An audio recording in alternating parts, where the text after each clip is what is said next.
इन्डियाकै सबैभन्दा ठुलो शिव ताण्डव सिंगर आउँदा दर्शकहरूले हेर्न नपाउँदा यसरी कर्मचारीसँगै झरप पर्ला भनेर कसैले पनि सोचेको थिएन। Alright guys, welcome to my mini vlog. फर्स्टमा आजको प्रोग्राम सिंगर हंसराजको प्रोग्राममा इन्ट्रेस्ट नदिने मान्छे भारतमा कोही पनि छैन, लगायत हामी नेपालीहरू पनि। तर दर्शकहरू यति बढी आएका थिए जसको कारणले गर्दा कर्मचारीहरूलाई ढोका बन्द गरेर दर्शकहरूलाई बाहिर नै कुराउन पर्यो। साथमा पन्जाबको मुख्यमन्त्री पनि आएका थिए। फाइनली उहाँको पनि दर्शन पाइयो। सिक्युरिटी निकै टाइट थियो। कतिपय दर्शकहरू त भित्र जान नपाए पनि बाहिरै रमाइलो गरिरहेका थिए उहाँको आवाज सुनेर। एन्ड अति भएर उहाँलाई हेर्नेको इच्छा जागेर गेटमै कर्मचारीहरूसँग हंगामा गर्न गए। हंगामा यति कडा थियो कि कतिपय कर्मचारीहरूसँग त दर्शक मानिबाबुहरूले हातपाई पनि गरे। जसो तसो गेट खोल्ने कुरा त भयो, तर थाहा भएन कतिखेर खुल्छ। दर्शकहरूको क्राउड यति बढी थियो कि यो चाहिँ गेट भन्दा बाहिरको, जसले हंसराज सिंहलाई हेर्न पाएको छैनन्। बाहिरको दर्शकको संख्या गन्ने भने करिब 2000 भन्दा माथि छन् र भित्रको संख्या चाहिँ कति छन् कति। कतिपय साथीहरू त कर्मचारी मुर्दाबाद भन्दै यहाँ नाचिरहेको थिए। सुनेर निकै हाँसो पनि लागेको थियो।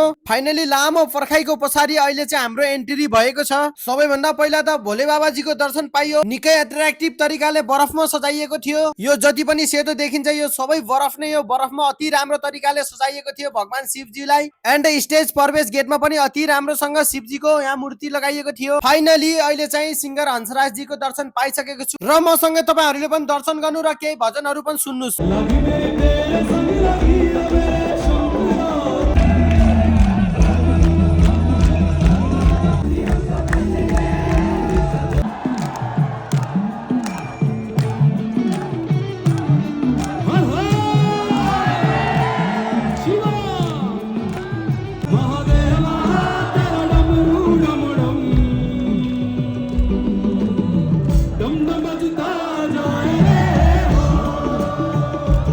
Thank you so for watching. Okay, bye.